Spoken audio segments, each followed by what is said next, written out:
선택을 같이 한번 고백해 봅시다. 시작! 오늘 택하라. 다시 한번 고백해 봅시다. 시작! 오늘 택하라.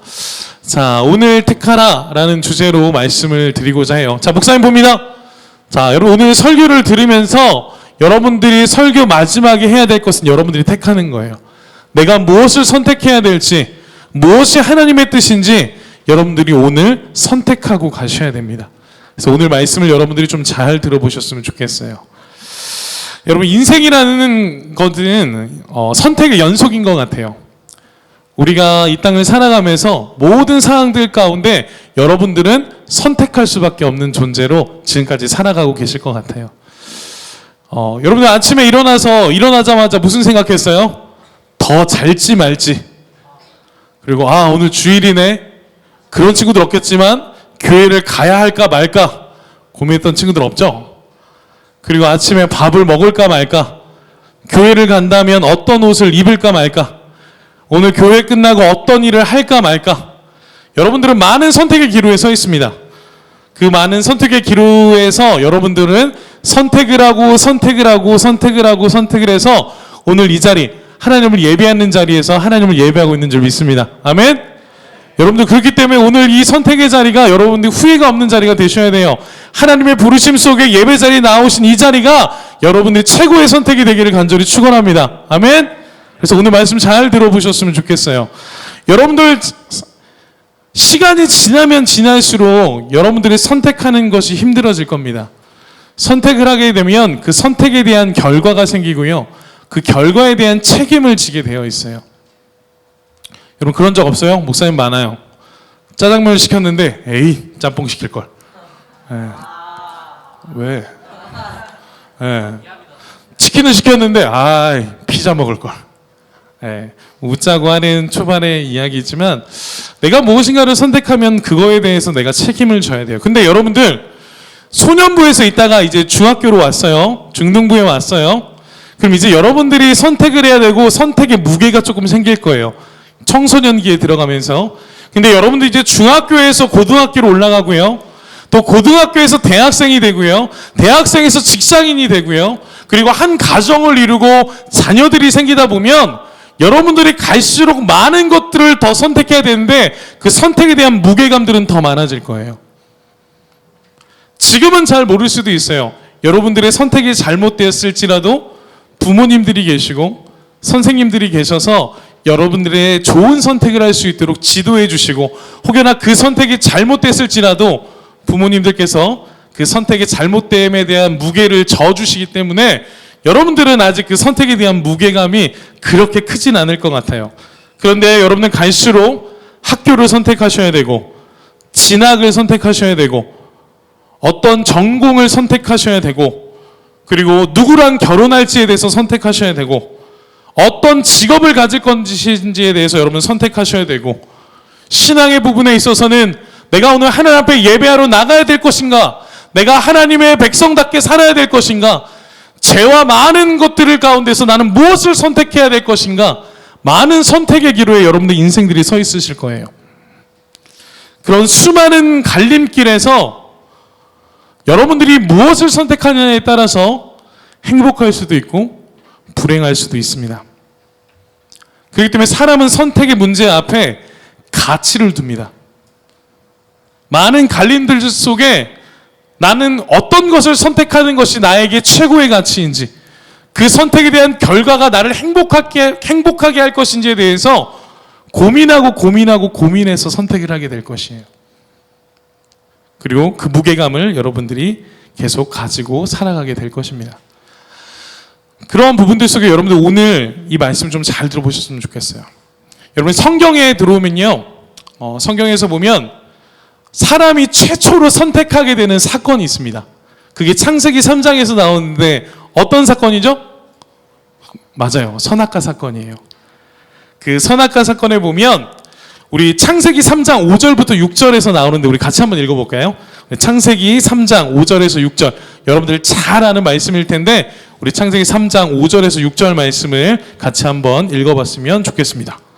자, 3장 5절에서 6절 틀어주세요. 네, 창세기 3장 5절부터 6절까지 우리 같이 한 목소리 읽어보겠습니다. 시작! 너희가 그것을 먹는 날에는 너희 눈이 밝아져 하나님과 같이 되어 선악을 알 줄 하나님이 아심이니라. 여자가 그 나무를 본즉 먹음직도 하고 보암직도 하고 지혜롭게 할 만큼 탐스럽기도 한 나무인지라. 여자가 그 열매를 따먹고 자기와 함께 있는 남편에게도 주매 그도 먹은지라. 아멘. 하나님께서 최초의 사람이 아담과 하와에게 선악을 알게 하는 나무의 열매를 먹지 말라라고 하나님께서 명령하십니다. 그것이 하나님의 뜻이었어요. 그런데 지금 사단이 유혹하죠. 5절 말씀에 보니까 무엇이라고 유혹해요? 빨간색 글씨 보면 누구같이 된대요? 하나님같이 된대요. 하나님같이 된다라는 이 사단, 뱀의 유혹 앞에 이 아담과 하와가 지금 하와가 고민하고 있는 거예요. 어떤 것이 나에게 가치 있을까? 어떤 선택을 내가 해야 될까? 그 고민 속에 6절에 보니까 그 열매가 먹음직도 하고 보암직도 하고 지혜롭게 할 만큼 탐스럽게도 보인다라고 고백을 하면서 결국은 어떻게 해요? 그 나무의 열매를 따먹죠. 지금 하와가 무엇을 선택한 거예요? 하나님의 뜻과 사단의 뜻 가운데 무엇에 더 가치를 둔 거예요? 사단의 뜻 가운데. 내가 하나님과 같이 된다라는 그 고백 앞에 무너져서 내가 더욱더 그것을 갈망하며 가치를 두며 하나님의 뜻에 불순종하게 되는 사건이 바로 이 선악과의 결과입니다. 그 최초의 사람의 선택으로 말미암아 어떤 결과를 초래해요? 최초의 원죄의 죄를 가지게 되는 결과를 초래하게 되고 그거에 대한 결과로서 책임으로서 모든 인간은 죽을 수밖에 없는 삶의 상황에 처해져 있습니다. 즉 하나님과 인간과의 관계가 단절되죠. 그리고 에덴 동산에서 쫓겨나게 되는 그 결과를 그 최초의 선택으로 말미암아 인간들이 가지게 됩니다. 이렇게 선택은 중요한 거예요. 하나님 앞에서 하지 말아야 될 것을 선택해버린 인간의 그 선택으로 말미암아 그 누구도 책임질 수 없는 그 책임과 고통 가운데 그 결과 가운데 우리는 지금도 살아가고 있습니다. 이처럼 오늘 여호수아서 24장 말씀은 여호수아를 통해 이스라엘 백성들에게 중요한 선택의 기로 앞에 서여 있는 그 본문의 말씀이 오늘 본문의 내용입니다. 이스라엘 백성들이 애굽 땅에서 노예 생활을 하고 있습니다. 60만 명이나 됐어요. 노예 생활을 하고 있는데 하나님께서 그 이스라엘 백성들, 나의 백성들이 노예 생활하고 있는 이 백성들을 가만히 둘 수 없어서 하나님께서 한 명의 지도자를 세우시죠. 누구를 세우시죠? 모세를 세우십니다. 그래서 모세를 통해 그 애굽 땅에서 출애굽 시키셔서 홍해를 가르치고 약속의 땅 가나안 땅으로 인도해 내 가시죠. 40년의 훈련이라는 시간을 통해 가나안 땅으로 인도해 내세요. 그리고 모세의 그 리더십이 여호수아에게 이어지고 여호수아는 가나안 땅에 들어와서 수많은 전쟁을 통해 그 땅을 거의 다 점령합니다. 그래서 이제 전쟁을 마치고 도시가 형성되며 안정되고 그리고 창고에 곡식이 쌓여서 이제 먹고 살만해요. 하나님의 약속의 땅에서 평안과 기쁨을 누리며 살아가고 있는 그때에 위기가 찾아옵니다. 어떤 위기가 찾아오냐면 평안하다 보니까 행복하다 보니까 욕심이 생기기 시작하는 거예요. 그래서 애굽 시대에 있었던 애굽에서 살았던 그 선진 문화들과 그 시대에 있었던 많은 우상 숭배들이 그들을 현혹하기 시작합니다. 그리고 그것들에 대한 그리움을 가지고 다시금 그것들을 찾아가기 시작해요.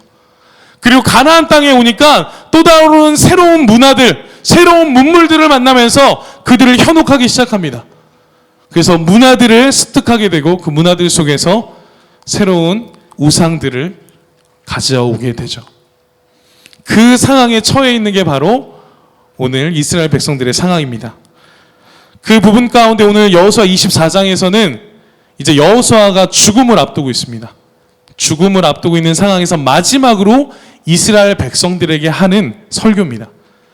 마지막으로 죽기 전에 이스라엘 백성들에게 선포하는 마지막 유언의 설교가 오늘 본문에 있어요. 그 본문 오늘 14절, 15절을 짧게 정리해 보면 이 내용입니다. 목사님 따라서 같이 한번 고백해 볼게요. 우상 숭배를 멈추고, 자, 큰 소리로 고백해 봅시다. 우상 숭배를 멈추고 하나님만 섬겨라. 너희들이 더 이상은 우상 숭배를 하지 말고 하나님만 섬겨라는 거예요. 이스라엘 백성들은 우상 숭배만 하지 않았어요. 한 번도 하나님을 놓친 적이 없어요. 하나님을 포기한 적 없어요. 하나님을 섬기면서 겸하여서 다른 우상들을 섬겼습니다. 근데 이제는 더 이상 너희들이 이것을 섬길지 이것을 섬길지 너희들이 오늘 택하라는 거예요. 그 선택의 기로에 너희들이 서라라는 거예요. 이제는 결정해야 될 때다라고 여호수아가 강력하게 이스라엘 백성들에게 말하고 있습니다. 우상 숭배를 멈추고 하나님만 섬겨라라고 이야기하는데, 이 섬기다라는 단어는 아바드라는 단어에서 나와요. 이 아바드라는 단어는 네 가지의 의미를 가지고 있습니다. 첫 번째, 일하다, 봉사하다, 섬기다, 예배하다. 근데 일하다, 봉사하다, 섬기다, 예배하다 이 단어가 쓰일 때 어떤 상황에서 쓰이냐면, 종이 주인 앞에 일할 때, 종이 주인을 위해서 일할 때, 종이 주인을 위해서 섬길 때, 종이 주인을 위해서 봉사할 때, 종이 주인을 위해서 예배할 때 쓰이는 단어가 이 아바드라는 단어예요. 즉, 너희들은 종으로서 하나님을 섬길지 아니면 다른 우상을 섬길지를 결정하라는 거예요. 이 땅에 시는 오직 유일하신 하나님밖에 없는데 너희들이 자꾸 다른 신에 너희들이 눈을 돌리니까 이제는 결정하라는 거예요. 너희들의 주인이 누구신지 오늘 택하라는 거예요. 오늘 여호수아는 강력하게 그렇게 이스라엘 백성들에게 말합니다. 그랬을 때 이스라엘 백성들이 여호수아서 24장 16절과 18절 말씀을 통해 이렇게 이야기합니다. 우리 16절과 18절 말씀을 좀 보여주세요. 자, 우리 빨간색 글씨만 목사님이랑 같이 한번 읽어볼게요. 우리 16절 말씀에 우리가 결단코 거기 한번 읽어봅시다. 시작.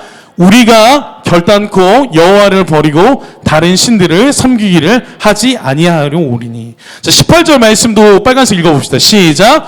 우리도 여호와를 섬기리니 그는 우리의 하나님이시다. 이스라엘 백성들이 여호수아가 그렇게 너희들이 오늘 섬길 신을 택하라라고 이야기하니까 이스라엘 백성들이 뭐라 그러냐면 다른 신을 섬기지 않겠다. 우리는 오직 여호와만 섬기겠다라고 대답해요. 여러분, 이 대답이 옳아요, 틀려요? 자, 맞는 대답이에요, 틀린 대답이에요? 맞는 대답이죠. 만약에 하나님께서 오늘 이 시간 여러분들에게 물어봅니다. 너희가 오늘 택할 신을 택해라. 오늘 택해라. 하나님을 섬길지 다른 신들을 섬길지 택하라 그러면 저 여러분들의 고백은 누구를 섬긴다라고 고백해야 돼요? 하나님을 섬긴다라고 고백해야죠. 정답을 이야기했어요. 하나님을 섬기겠다라고, 그 하나님을 택하겠다라고 오늘 이야기하고 있는 거예요. 하나님께서 어떤 분이신지에 대해서 17절과 18절을 이야기하면서 애굽에서 우리가 종되었던 우리를 출애굽시켜 주시고 많은 전쟁들 속에서 우리를 승리하게 하여 주시고 약속의 땅 가나안 땅까지 오게 하셔서 이 땅에서 축복을 누리며 살게 하시는 하나님의 은혜를 압니다. 그러니까 우리는 하나님을 선택하겠다라는 고백이에요. 그럼 이 고백이면 정답을 이야기했잖아요. 그런데 오늘 19절 말씀해 보니까 여호수아가 이스라엘 백성들에게 무엇이라고 대답하냐면, 우리 19절 말씀 같이 한번 읽어볼게요. 우리 19절 말씀 크게 한번 읽어봅니다. 시작. 여호수아가 백성에게 이르되 너희가 여호와를 능히 섬기지 못할 것은 그는 거룩하신 하나님이시요 질투하시는 하나님이시니 너희의 잘못과 죄들을 사하지 아니하실 것임이라. 조금 뉘앙스가 이상해졌어요. 아니, 여호와 하나님을 누구를 선택할 거냐라고 여호수아가 물어봤고 이스라엘 백성들이 여호와를 택하겠다라고 이야기했잖아요. 근데 여호수아가 뭐라 그랬냐면 너희가 여호와를 능히 섬기지 못할 것이다 라고 이야기해요. 즉 너희는 여호와 하나님을 섬기지 못한다라고 이야기를 해버려요.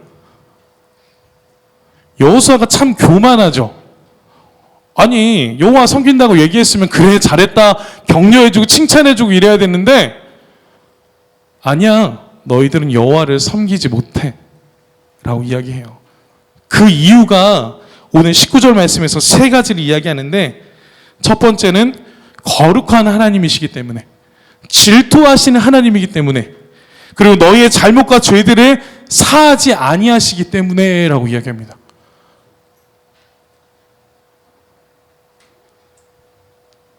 즉 이 내용을 다시 한번 정리해서 여러분들께 말씀드리면, 너희들은 아니야, 하나님을 섬기지 못해. 왜냐하면 하나님은 거룩하신데 너희들은 거룩하지 않잖아. 너희들은 이미 벌써 죄악에 빠져 있고 이미 벌써 우상 숭배했잖아. 너희들은 거룩하지 않기 때문에 안 돼. 두 번째, 하나님은 이미 벌써 너희들에게 질투하시는 하나님이시다. 너희들이 이미 벌써 다른 것의 시선에 끌려서 다른 신들을 섬겼기 때문에 하나님은 너희들을 질투하시며 미워하신다. 그리고 세 번째로, 너희의 잘못과 죄들을 사하지 않는다라는 것은 너희들은 이미 죄를 지어서 하나님의 진노의 대상이다.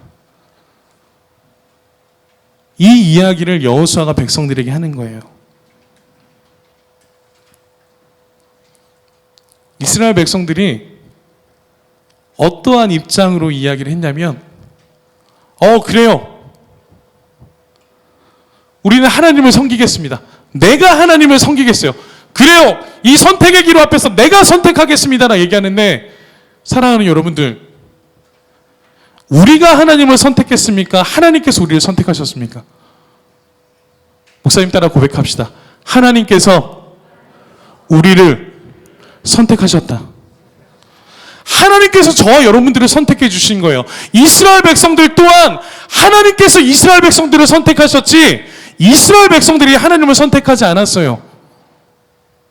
근데 이스라엘 백성들은 많은 죄악에 있는 문제들 앞에서, 많은 여전히 거룩하지 않은 자들임에도 불구하고 우리가 할 수 있습니다. 내가 이 시간 다시 마음을 고쳐먹고 하나님을 선택하겠습니다. 아, 그렇군요.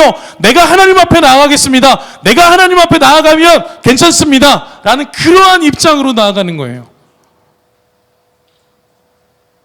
여러분, 우리는 하나님을 선택할 수 있는 존재가 아닙니다.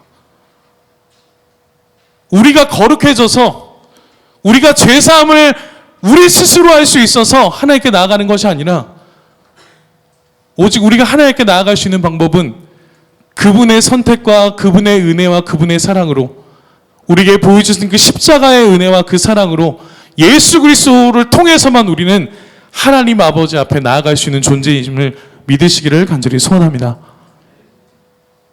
예수님을 의지해서 하나님 앞에 은혜를 구해야 하는 것이 우리의 삶인데, 아, 그래요? 아, 내가 잘못했네요. 내가 하나님 앞에 나아가겠습니다. 내가 하나님을 선택하겠습니다. 내가 그분을 선택하겠습니다. 라는 입장 앞에 여호수아는 너희들이 하나님을 선택하는 것이 아니라 하나님께서 우리를 선택하는 것이다. 너희들은 거룩하지 않고 여전히 너희들은 하나님의 질투의 대상이며 여전히 너희들은 죄가 있기 때문에 너희들이 하나님을 선택할 수 없다라고 오늘 본문에서는 말씀을 하고 있는 겁니다. 우린 때때로 생각합니다. 아, 내가 하나님 앞에 나아가면 되지. 아, 지금 상황에서는 내가 무엇인가를 급한 일부터 하고 내가 하나님 앞에 나아가면 되지라는 생각을 하고 있을지도 모르겠어요. 아니요, 여호수아는 이야기합니다. 우리는 하나님 앞에 나아갈 능력이 없다. 다만 하나님께서 우리에게 은혜 주셔서 그 부르심 앞에 우리에게 이미 벌써 부어주신 그 예수 그리스도의 사랑만을 통해서, 그 십자가 은혜만을 통해서 우리는 하나님 앞에 나아갈 수밖에 없는 부족한 존재이심을 믿으시기를 간절히 소원합니다. 그렇기 때문에 우리의 주인이 하나님이신 거예요. 근데 자꾸 우리는 하나님의 우리의 그냥 필요한 분으로 생각해서 우리의 필요에 따라 하나님을 부르고 말고 하나님을 떠나고 말고 우리가 결정하는 그 범죄 앞에 이스라엘 백성들이 있는 거예요. 그러다 보니까 여호수아서 24장 21절 말씀을 또 한번 읽어볼게요. 우리 21절 말씀 또 한번 읽겠습니다. 시작. 백성이 여호수아에게 말하되 아니니이다. 우리가 여호와를 섬기겠나이다 하니라. 이스라엘 백성들이 계속 이야기합니다. 여호수아가 너희들은 하나님 앞에 나아갈 수 없는 존재다 라고 이야기를 하니까 백성들이 여호수아에게 계속 말하는 것은 아니다. 우리가 여호와 하나님 앞에 나아가겠다. 그분 앞에 나아가겠다라는 계속 고백을 하고 있는 거예요. 그로 인해서 여호수아서는 24장 마지막을 통해서 결론이 지어집니다. 우리 24장 31절 말씀을 한번 읽어볼게요. 마지막으로 함께 읽어보겠습니다. 여호수아서 24장 31절 있습니다. 시작. 이스라엘이 여호수아가 사는 날 동안과 여호수아 뒤에 생존한 장로들 곧 여호와께서 이스라엘을 위하여 행하신 모든 일을 아는 자들이 사는 날 동안 여호와를 섬겼더라. 마지막에 이 내용이 여러분 해피엔딩 같죠? 여호와 사는 날 동안 하나님을 아는 이스라엘 위에 행하신 모든 일을 아는 자들이 사는 날 동안 여호와를 섬겼다 그래요. 여호와를 섬겼다는 건 좋은 거잖아요. 그런데 여러분 결코 이 내용이 해피엔딩이 아닙니다. 여호수아가 사는 날 동안 여호수아 곧 죽습니다. 그리고 그와 함께 했던 장로들도 곧 죽습니다. 즉 여호와를 아는 자들, 하나님을 경외하고 하나님을 두려워하는 자들이 죽고 난 뒤에 떠난 뒤에는 그들이 여호와를 섬기지 않았다는 거예요.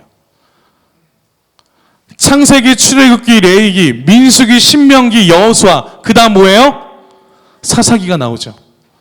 사사기에 보면 그래서 계속적으로 반복되는 단어가 있어요. 사사기 내용을 보면 여호와의 목전에서 악을 행하매라는 내용이 계속 나옵니다. 그 뜻이 뭐예요? 계속적으로 우상 숭배했다라는 거예요. 하나님의 뜻대로 살지 않았다라는 거예요. 자신들은 결정했죠. 자신들은 선택했죠. 하나님을 섬기겠노라고. 아니요. 자신들이 결심했다고 해서, 자신들이 결정했다고 해서 그들의 삶이 달라지지 않아요. 하나님을 경외하고 하나님을 두려워하는 자들이 떠나고 나니까 이들은 다시 죄의 길에 서 버립니다. 여전히 우상 숭배하고 살아가요. 그들은 하나님의 뜻이 아니라 자신의 뜻 가운데 자신의 결정, 자신의 가치에 무게를 두고 살아가 버리는 존재들이 되어버렸습니다. 즉 여호수아가 죽으며 그 함께 동역했던 장로들이 죽으며 그 신앙이 다음 세대들에게 전해지지 않았다는 거예요. 신앙이 계승되지 않았다는 거예요. 하나님을 아는 것들이 끊긴 그 순간 그들은 다시 죄의 길에 돌아설 수밖에 없었다는 거예요. 목사님이 이 말씀을 보면서 한국교회 다음 세대가 생각납니다. 한 5년 전만 해도 3년 전만 해도 한국교회의 50%가 다음 세대들이 없다라고, 주일학교가 없다라고 이야기를 했는데요. 올해 들어서 하는 말은 50%가 아니라 70%라고 합니다. 70%가 다음 세대가 없대요. 우리 청소년들 예비하는 친구들이 없대요. 교회, 한국교회. 특히 청소년들 중에 고등학생들은 어느 정도 철이 드는데 이제 막 사춘기가 오는 중학생들은 더 예배하는 친구들이 없다는 거예요. 여러분 우리 앞뒤 좌우로 한번 고개를 돌려봅시다. 중학생들 많죠? 못생겼는데 많죠? 예배하는 친구들. 사랑하는 여러분들, 여러분들이 한국교회 소망입니다. 우리 믿음으로 고백합시다. 바로 여러분들이 한국교회 소망인지를 믿으시길 간절히 축원합니다. 아멘. 여러분들이 소망이 되겠다고 결정한 것이 아니에요. 여러분들이 하나님을 섬기겠다고 결정하고 선택한 것이 아니에요. 하나님께서 여러분들을 선택해 주신 줄을 믿으시기를 간절히 소원합니다. 아멘. 그래서 한국교회는 목사님이 선포하는 것은 소망이 있습니다. 여러분들이 그 소망이 되어지셔야 돼요. 하나님께서 여러분들을 부르셔서 예배자로 부르시고 하나님 앞에 하나님의 백성답게 살아가는 자들로, 하나님을 아는 자들로 여러분들을 부르셨다라고 해요.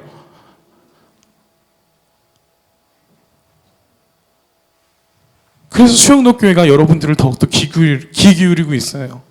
담임 목사님께서 금요철에 우리 중학생들, 고등학생들 금요철에 왔다고 박수 쳐준 이유가 거기 있어요. 하나님의 선택받은 하나님의 백성들이, 하나님의 자녀들이, 우리 다음 세대 청소년들이 하나님을 예배한다는 것이 얼마나 값진 것인지 한국교회가 주목하고 있어요. 그것이 여러분들이 선택한 것이 아니라 하나님께서 여러분들을 선택하셔서 이 예배의 자리, 은혜의 자리에 부르신 줄을 믿으셔야 됩니다. 그것이 바로 여러분들이 가진 사명이기에 선생님들과 목사님들이 더 여러분들을 사랑하며 말씀으로 섬기는 이유가 무엇이냐면 여러분들이 그 사명자로 부름받아서 그 여러분들을 하나님을 아는 자들로 키워내야 되는 사명이 저와 우리 선생님들이 있는 줄 믿습니다. 아멘. 그래서 여러분들을 더욱더 우리가 말씀을 가르치며 예배 가운데 하나님의 뜻을 전하며 공과 공부를 가르치며 여러분들에게 하나님의 뜻을 전하는 거예요. 그렇기 때문에 여러분들 하나님이 부르신 선택 앞에 기뻐하시며 그 사명 앞에 순종할 수 있는 믿음이 저 여러분 가운데 가득 넘치기를 간절히 축원합니다. 네, 그렇게 여러분들이 살아가셔야 돼요. 여러분, 우리는 결단코 하나님을 선택할 수 없어요. 하나님께서 저와 여러분들을 선택해 주신 거예요. 그러기 위해서 그 구원의 은혜, 십자가의 은혜로 말미암아 저와 여러분들을 불러주신 거라고요. 우리는 그 은혜 가운데 에베소서 2장 8절에서는 이렇게 고백합니다. 우리 에베소서 2장 8절 말씀을 함께 고백해 보겠습니다. 시작. 너희는 그 은혜에 의하여 믿음으로 말미암아 구원을 받았으니 이것은 너희에게 난 것이 아니요 하나님의 선물이라. 여러분 믿으십니까? 하나님께서 여러분들에게 믿음을 더하셔서 구원이라는 선물을 저와 여러분에게 주신 줄 믿습니다. 그 믿음을 가진 자로서 우리는 하나님께서 선택한 백성답게 이 땅에서 살아나셔야 돼요. 살아내셔야 돼요. 그것이 바로 저와 여러분들의 사명이에요. 그 우리가 하나님의 백성으로서 부름받은 자들로서 우리는 어떤 선택들을 해 나가야 될까요? 오늘 목사님 마지막으로 이 두 가지를 여러분들과 함께 나누고 함께 기도했으면 좋겠습니다. 첫 번째인데요. 목사님 따라 고백합시다. 우상 숭배하지 말자. 사랑하는 여러분들, 하나님께서 저와 여러분을 선택하셨기에 우리의 오직 하나님, 우리의 신은 오직 하나님밖에 없는 줄 믿습니다. 아멘? 그렇기 때문에 여러분들 다른 시선을 돌리는 거 이거 우상숭배예요. 하나님보다 더 좋아하는 거 우상숭배예요. 하나님보다 더 다른 것을 의지하는 거 우상숭배예요. 그것이 돈, 공부, 명예, 나의 편안함일 수 있어요. 그게 세상일 수 있어요. 하나님보다 돈을 더 의지하고 세상을 더 의지하고 성공을 더 의지한다라면 우리는 지금 우상 숭배하고 있는 겁니다. 미국 시카고의 강해 설교자 워런 위어스비는 이런 이야기를 했어요. 여러분 잘 들어봐요. 현대인의 두 가지 우상이 있대요. 뭐 불교를 섬기고 어떤 뭐 돈을 섬기고 그것이 아니라 현대인의 두 가지 우상이 새로 생겼는데 첫 번째가 뭐냐면 삶에 이루어진 일의 공로를 자기 자신에게 돌릴 때 그것이 우상이래요. 하나님을 인정하지 않는 거예요. 하나님께서 주신 축복과 하나님께서 주신 일들을 인정하지 않고 모든 공로를 나에게 돌리는 거예요. 아, 내가 했어. 역시 난 똑똑해. 내가 왜 이렇게 건강한 줄 알아? 내가 건강관리를 얼마나 잘하는데 나는 타고날 때부터 잘생겼어. 모든 공로를 하나님 앞에 드리는 것이 아니라 나에게 돌려버리는 거예요. 이것이 바로 자신을 우상 숭배하는 모습이라 그러고요. 두 번째는 하나님이 주신 선물을 하나님보다 귀하게 여길 때 그 선물이 우상이라는 겁니다. 하나님께서 그 가정을 축복해 줘서 귀한 물질을 주시고 또 행복을 주시고 건강을 주시고 하나님께서 많은 것들을 지혜를 주시고 하셨는데 그것을 나의 영광을 위해서 나의 만족을 위해서 쓰기 위해서 하나님을 떠나버립니다. 그것이 자기 우상이라고 이야기해요. 하나님의 축복을 잊은 채 최고의 가치를 향해서 세상으로 달려가 나가는 것. 나의 만족과 나의 성공과 나의 편안함을 위해서 달려가는 것. 이것이 우상이다라고 이야기합니다. 사랑하는 여러분들, 우리의 삶이 우상 숭배에서 떠나지는 삶을 살기를 간절히 축원합니다. 아멘. 하나님보다 더 사랑하는 건 우상이라 그래요. 우리의 삶의 가장 최고의 가치를 하나님께 둘 수 있는 믿음의 자녀들 되시기를 간절히 축원합니다. 두 번째입니다. 목사님 따라 고백합시다. 하나님을 더 알자. 우리가 선택해야 될 가치는 하나님을 더 아는 곳에 두셔야 돼요. 이스라엘 백성들이 다시 우상 숭배하며 다시 죄악의 길에 섰던 것은 하나님을 아는 자들이 사라질 때 그랬어요. 하나님을 아는 믿음이 사라지기 시작할 때부터 시작됩니다. 은혜의 자리를 사모하셔야 돼요. 은혜의 자리에 가셔서 하나님을 더욱더 인격적으로 만나는 여러분들의 삶이 되기를 간절히 축원합니다. 아멘. 마지막으로 여러분들에게 마지막 한마디만 하고 마치겠습니다. 목사님의 인생에 두 가지 가장 중요했던 최고의 가치가 있었어요. 그게 언제였냐면 중학교 2학년 겨울방학입니다. 그때 목사님이 수련회 가서 하나님을 처음 만났어요. 그때가 아니라면 목사님은 하나님을 인격적으로 고백하지 않았을 거예요. 구원의 확신이 없는, 죽어도 천국까지 못할 거라는 불확신 속에, 염려 속에 살았을 것 같아요.